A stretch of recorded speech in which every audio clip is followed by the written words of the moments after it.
So, what if the secret to making your smartphone screen last, like up to 15 times longer, doesn't actually come from Apple or Samsung, but from a heavily guarded lab in Poland? It sounds like sci-fi, but if you're reading or listening to this on a smartphone or a monitor right now, you are literally looking at the exact technology we're analyzing today. Exactly.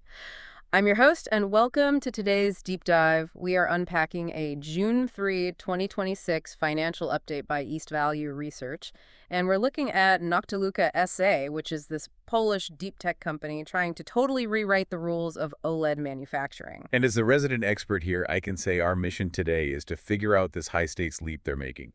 They are moving from basic R&D right into mass production. Right. We need to unpack how they're doing it and honestly what it means for the entire display industry if they pull it off. Because, inventing a groundbreaking material in a lab is just one thing. It's kind of like baking one perfect cupcake, right? You have all the time in the world, perfect conditions. Yeah, exactly. But the real test is baking 10,000 flawless cupcakes on a moving assembly line without a single mistake. And that transition from the perfect lab cupcake to the assembly line is exactly where Noctiluca is right now. They've got this pivotal June 2026 milestone coming up. And this all revolves around their star material, right? Yeah. NCI-4. That's the one. And the data on it is just, it's striking. If you apply it in a single layer, it boosts an OLED device's lifetime by 5 times. Wow. And if you use 2 layers, you are looking at up to a 15-fold increase in lifespan. Wait, 15 times? I mean, that is a massive jump for everyday consumer tech. It's huge. Yeah. But to actually get that material into the phones in our pockets, they have to pass this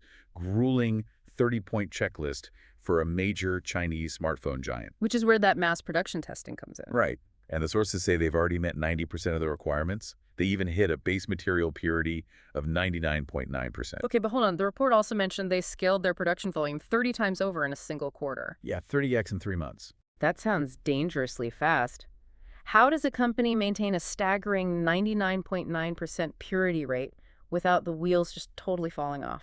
Well, to scale that fast without losing purity, passing redundancy testing becomes the ultimate gatekeeper. Redundancy testing meaning like testing what happens when the factory breaks down. Essentially, yes. Yeah. They have to prove to this Chinese manufacturer that if one part of the mass production line fails, or if they have to rely on backup systems, the material doesn't just degrade. Oh, I see. If they pass this gatekeeper, it's a clear pathway to mass production.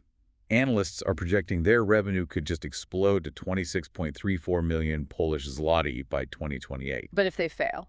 If they fail, it is a very costly retreat back to the R&D phase. Which honestly brings up a massive red flag for me. If Noctiluca is handing over this incredibly pure proprietary material to a massive Chinese company for testing on their own assembly lines, how do they protect it? Right, well, that's where their intellectual property strategy comes in, and it is deeply unconventional. Yeah, the sources noted that. Look at the Japanese market leader, Culux. They boast something like 200 registered patents.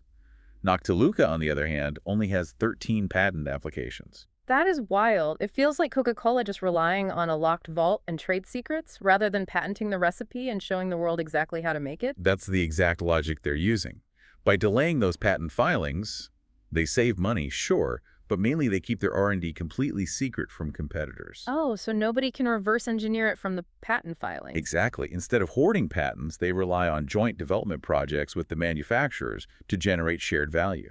And it seems to be working, right? Because analysts are giving them a valuation of 162.11 zloty per share. Yeah, it mimics past industry acquisitions.